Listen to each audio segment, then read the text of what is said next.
ಸಂಬಂಧಪಟ್ಟಂತಹ ಅಧಿಕಾರಿ ವರ್ಗದವರು ನಮ್ಮ ಖುದ್ದು ಈ ವೇದಿಕೆ ಹತ್ತ ಬಂದು ನಮ್ಮ ಮನವಿಯನ್ನು ಸ್ವೀಕರಿಸುವ ತನಕ ಕಾರ್ಮಿಕ ನಾಯಕರುಗಳು ಇಲ್ಲಿಂದ ಎದ್ದೇಳುವುದಿಲ್ಲ. ನಾವು ಗೆಲುವು ಸೋಲು ಜೀವನ ಹಾದಿ ತುಳಿಗಿಡದಂತೆ ನಡೆಯುವನು, ಮಳೆಯೋ ಚಳಿಯೋ ಸುಡುವ ಬಿಸಿಲಲ್ಲಿ ಶ್ರಮದ ಚಕ್ರ ನಡೆಸುವನು.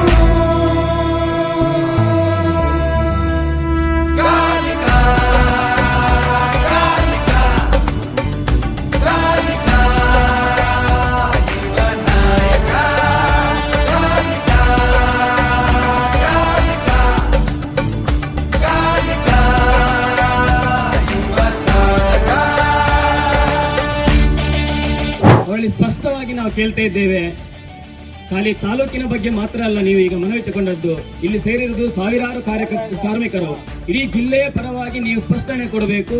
ನಮ್ಮ ಈ ಅವ್ಯವಸ್ಥೆಯಾದಂತಹ ಕಲ್ಲು ಮತ್ತು ಕೆಂಪು ಕಲ್ಲು ಮತ್ತು ಮರಳಿನ ವಿಷಯದಲ್ಲಿ ಜಿಲ್ಲಾಧಿಕಾರಿಯವರ ಜೊತೆ ಮಾತಾಡಿಕೊಂಡು ನಮಗೆ 1 ವಾರದ ಒಳಗಡೆ ಈ ರೀತಿಯ ನಿಯಮಗಳನ್ನು ಮಾಡಿದ್ದೀರಿ, ಈ ನಿಯಮಗಳನ್ನು ಸಡಿಲಿಕೆ ಮಾಡಿ ತಕ್ಷಣ ನಮ್ಮ ಕಾರ್ಮಿಕರಿಗೆ ಕೆಲಸ ಸಿಗುವ ಹಾಗೆ ಆಗಬೇಕು. ಈ ದೃಷ್ಟಿಯಲ್ಲಿ ನಿಮ್ಮ ಸ್ಪಷ್ಟ ನಿರ್ಧಾರ ಏನು ಅಂತ ಹೇಳಿ, ಆ ನಂತರವೇ ನಾವು ಇಲ್ಲಿಂದ ತೆರಳುವುದಂತ ನಮ್ಮ ನಿರ್ಧಾರ ಆಗಿರ್ತದೆ.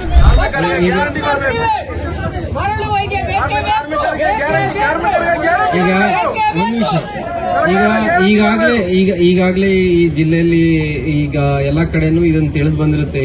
ಮೊನ್ನೆ KDP ಮೀಟಿಂಗ್ ಅಲ್ಲೂ ಇದೇ ಚರ್ಚೆ ಆಯ್ತು. ನಾನು ನೋಡಿರ್ಲಿಲ್ಲ ಇಷ್ಟು ಜನ ಸೇರ್ತಾರೆ ಅಂತ. ಆಕ್ಚುಲಿ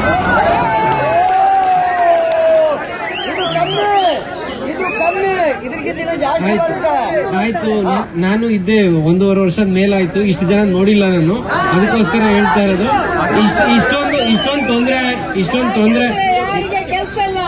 ಇಷ್ಟೊಂದು ತೊಂದರೆ ಆಗಿದೆ ಅಂತ ನಮಗೂ ಈಗ ಗೊತ್ತಾಗಿದೆ. ನಾವು ಇದನ್ನು ತಿಳಿಸ್ತೀವಿ. ಇದನ್ನ ನನ್ನ ಏನು, ಯಾಕೆಂದ್ರೆ ಇಷ್ಟು ಜನದ ಜೀವನೋಪಾಯ ಅದು, ಅದರಿಂದ ನಾವು ತಿಳಿಸೋದು ನನ್ನ ಕರ್ತವ್ಯ. ಅದು ನಾನು ಮಾಡ್ತೀನಿ, ಅದಕ್ಕೆ ಫಾಲೋ ಅಪ್ ಮಾಡ್ತಾ ಇರ್ತೀನಿ. ನಾವು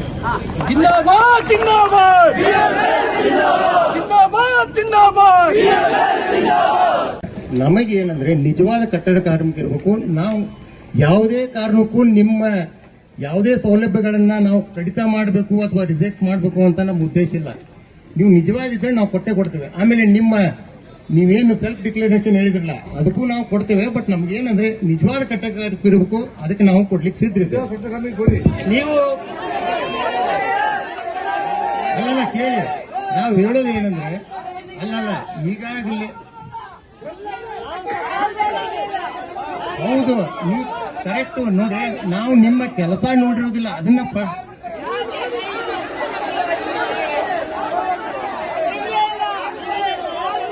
ಆಮೇಲೆ ಇನ್ನೊಂದು ಎರಡನೇದು ಹೇಳಿದ್ರು, ಟ್ಯಾಬ್ ನೋಡಿ.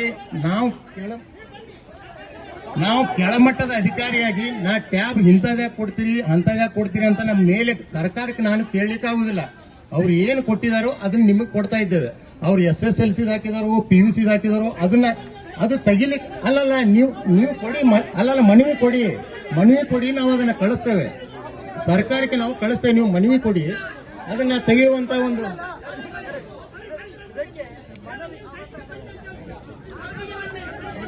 ಇದಕ್ಕೆ ಮನವಿ ಅಂತ ಹೇಳ್ತೀರಲ್ಲ. ನಾನು ಒಂದು ನಿಮಿಷ, ಕಾರ್ಮಿಕರು ಪ್ಲೀಸ್, ಕಾರ್ಮಿಕರು ಒಮ್ಮೆ ಸುರೇಶ್ ಒಮ್ಮೆ ಸೈಲೆಂಟ್. ಕಾರ್ಮಿಕ ನಿರೀಕ್ಷಕರೇ, ಆ ಟ್ಯಾಬ್ ಕೊಟ್ಟಿದ್ದೀರಿ, ಅವನು ಎಷ್ಟೋ ದುಡ್ಡು ಮಾಡ್ಕೊಂಡ ಸಂತೋಷ್ ಲಾಡ್, ಅದರಲ್ಲಿ 21,000ಕ್ಕೆ 75,000 ಮಾಡ್ದ. ಆದ್ರೆ ಕಾರ್ಮಿಕರಿಗೂ ಕೊಟ್ಟು ಉಪಯೋಗ ಇಲ್ಲ ತಹಶೀಲ್ದಾರ್ರೆ. ಇದು ಅದರಲ್ಲಿ ಯಾವುದು ವರ್ಕ್ ಆಗೋದಿಲ್ಲ. ಯಾಕೆ ಕೊಟ್ಟಿದ್ದಾರೆ? ನೀವು ತಗೊಂಡು ಹೋಗ್ಯಲ್ಲ, ಇಲ್ಲಿ ಸಹ ಹೌದು. ಆದ್ರೆ ನೀವು ಮಂಡಳಿಗೆ, ನಿಮ್ಮ ಡಿಸ್ಟ್ರಿಕ್ಟ್ ಆಫೀಸರ್ಗೆ ಬರ್ದಿದ್ದೇನೆ ನಾನು, ಮಂಡಳಿಗೆ ಬರ್ದಿದ್ದಾರೆ. ಯಾಕೆ ಆಗುದಿಲ್ಲ? ನೀವು ಹೋಗಿ ಆಯಮ್ಮ ಭಾರತಿ ಮೇಡಮ್ನ ಇದರಲ್ಲಿ ಕೂತ್ಕೊಳ್ಳಿ ಅಲ್ಲ. ನಾವು ಎಷ್ಟೋ ಸಲ ಕೂತ್ಕೊಳ್ತೇವೆ, ನಾನು ಎಷ್ಟೋ ಸಲ ಕೂತಿದ್ದೇನೆ. ಈಗ ಲೇಬರ್ ಬೋರ್ಡ್ ಫೋನ್ ಬರ್ತಾ ಇತ್ತು ಮೇಲಿಂದ ಮೇಲೆ. ಈಗ ಹಾಗಲ್ಲ, ನಾವೆಲ್ಲ ಕಾರ್ಮಿಕರ ಪ್ರತಿನಿಧಿ, ಬ್ರೋಕರ್ ಎಲ್ಲ, ದಲ್ಲಾಳಿಗಳೆಲ್ಲ. ನಾವು ನಮ್ಮನ್ನು ಆ ರೀತಿ ಟ್ರೀಟ್ಮೆಂಟ್ ಮಾಡಿ. ನಾನು ಟ್ಯಾಬ್ ಇದ್ದು ನೀವು ಶೀಘ್ರ 1 ವಾರದೊಳಗೆ ಅದರ ಲಾಕ್ ಓಪನ್ ಆಗುವ ತರ ಸಾಫ್ಟ್ವೇರ್ ಅನ್ನು ಡಿಲೀಟ್ ಮಾಡಿ ಕೊಡಬೇಕು. ಇದು ಇಲ್ಲದಿದ್ರೆ ನಾವು ಮುಂದಿನ ಹಂತಕ್ಕೆ ಮಂಗಳೂರು ನಿಮ್ಮ ಆಫೀಸಿಗೆ ಬರ್ಲಿಕ್ಕಿದ್ದೇವೆ.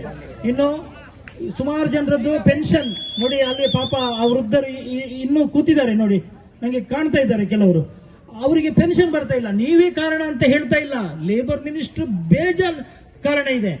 ನೀವು ಅದಕ್ಕೆ ಈ ನಮ್ಮ ಏನು ಅಹವಾಲಿದೆ ಅದನ್ನು ಕೊಡಬೇಕು.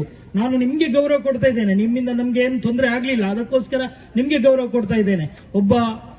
ಒಬ್ಬ ಕಾರ್ಮಿಕ ಅಲ್ಲದವನಿಗೆ ಕ್ಲೇಮ್ ಕೊಟ್ಟರೆ ದೊಡ್ಡ ಅಪರಾಧ. ಅದನ್ನು ಎಲ್ಲ ನಿಮ್ಮ ಆಫೀಸರ್ಸ್ಗಳು ಮಾಡಿದ್ದಾರೆ, ಅದು ನನ್ನ ಗಮನದಲ್ಲಿದೆ. ತುಂಬಾ ಜನರಿಗೆ, ಒಬ್ಬರಿಗೆ ಅಂತ ಅಲ್ಲ. ಆದ್ರೆ ನಮ್ಮ ರಿಯಲ್ ವರ್ಕರ್ಸ್ ಎಷ್ಟು ಜನ ಪರದಾಟ ಮಾಡುವವರು ಹೆಸರು ಹೇಳ್ಬೇಕಾ? ನಿತ್ಯಾನಂದ ಅಂತ ಇದ್ದಾರೆ, 2 ವರ್ಷದಿಂದ ಪರದಾಟ ಮಾಡ್ತಾ ಇದ್ದಾರೆ. ಡೆತ್ ಕ್ಲೈಮ್ಗೆ ಆಯಮ್ಮ ಶೇಖರ್ ಪೂಜಾರಿ ಅಂತ ಇದ್ದಾರೆ. ನೋಡಿ, ಶ್ವೇತಾ ಅಂತ 2 ವರ್ಷ ಆಯ್ತು ತೀರ್ಕೊಂಡು.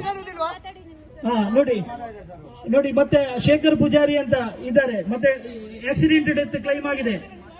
ಇನ್ನು ನೋಡಿ 4 ಜನ ಇದ್ದಾರೆ, ಅವರ ಹೆಸರು ಹೇಳಬೇಕು ನಾನು. ಧರಣೇಂದ್ರ ಅಂತ ಆಕ್ಸಿಡೆಂಟ್ ಡೆತ್ ಆಗಿದೆ ಮಂಜೋಟಿಯಲ್ಲಿ, ಕ್ಲೈಮ್ ಎಲ್ಲ ಆರ್ಡರ್ ಆಗಿದೆ. ಆರ್ಡರ್ ಆಗಿ 1 ವರ್ಷ ಆಗಿದೆ ಸರ್, 1.5 ವರ್ಷ ಆಗಿದೆ. ಈ ಸಕಲ ಗಿಕ್ಕಲೆಲ್ಲ ಇವರಿಗೆ ಇಲ್ವೇ?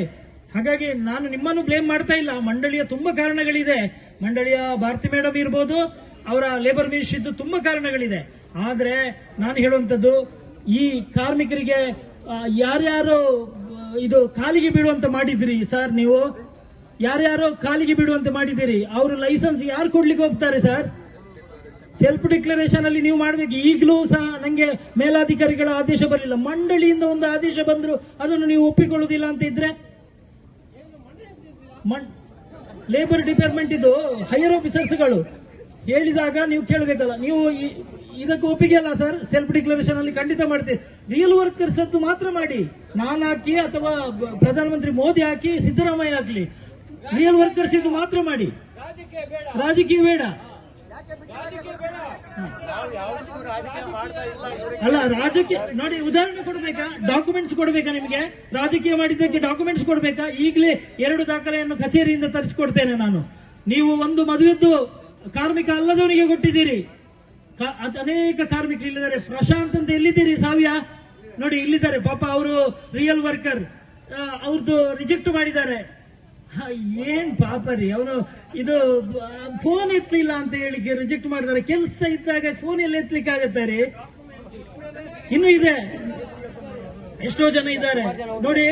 ಒಂದು ಇವ್ರದ್ದು ರಿಜೆಕ್ಟ್ ಮಾಡಿದ್ರಿ, ಯಾರ್ದು ಆನಂದ ಮೂಲ್ಯ ಅಂತ ಹೇಳುವರ್ದು 2 ವರ್ಷ ಪರದಾಟ ಮಾಡಿದ್ರು. ಪಾಪ ಈಗ ನಾವು DLC ಕೋರ್ಟ್ಗೆ ಹೋಗಿ ವಿನ್ ಆದ್ವಿ, ಅದು ಕ್ಲೈಮ್ ಬರಲಿಲ್ಲ. 2 ವರ್ಷದಿಂದ ಪರದಾಟ ಮಾಡ್ತಾ ಇದ್ದಾರೆ. ಹಾಗೆ ನಾನು ಕಾರ್ಮಿಕರನ್ನು ಆಕ್ರೋಶ ಪಡ್ತಿಲ್ಲ, ನಮ್ಮ ಎದೆಯ ನೋವಿದು.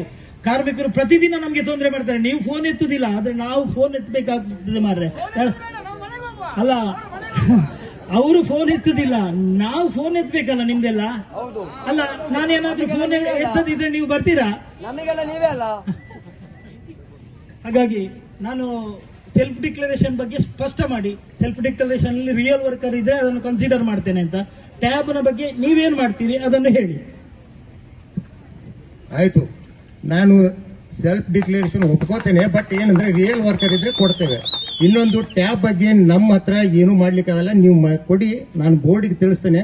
ಅವರು ಸಾಧ್ಯವಾದ್ರೆ ಅದನ್ನ ಡಿಲೀಟ್ ಮಾಡಿ ತಮಗೆ ಕೊಡುವಾಗ ನಾನು ಕೇಳ್ಕೊತೇನೆ. ಅಲ್ಲಲ್ಲ ನೋಡಿ, ಸಾಧ್ಯ ಆಗಬೇಕಂದ್ರೆ ನನ್ನ ಕೈಯಾಗಿಲ್ಲ, ನಾನು ಬೋರ್ಡಿಗೆ ಕೇಳ್ತೇನೆ. ಬೋರ್ಡಿಗೆ ಲೆಟರ್ ಬರೀತೇವೆ, ಅವ್ರು ತೆಗೆದುಕೊಟ್ರೆ ನಾನು ಖಂಡಿತ ಕೊಡ್ಲಿಕ್ಕಿದ್ದೇವೆ. ಅಲ್ಲ ಅದನ್ನೇ ಹೇಳ್ತಾ ಇದ್ದೇನೆ, ನನ್ನ ಪ್ರಯತ್ನ ನಾನು ಮಾಡ್ತೇನೆ. ಪ್ರಯತ್ನ ಮಾಡಿ ಬೋರ್ಡಿಗೆ ತಿಳಿಸಿ ಲೆಟರ್ ಹಾಕ್ತೇವೆ.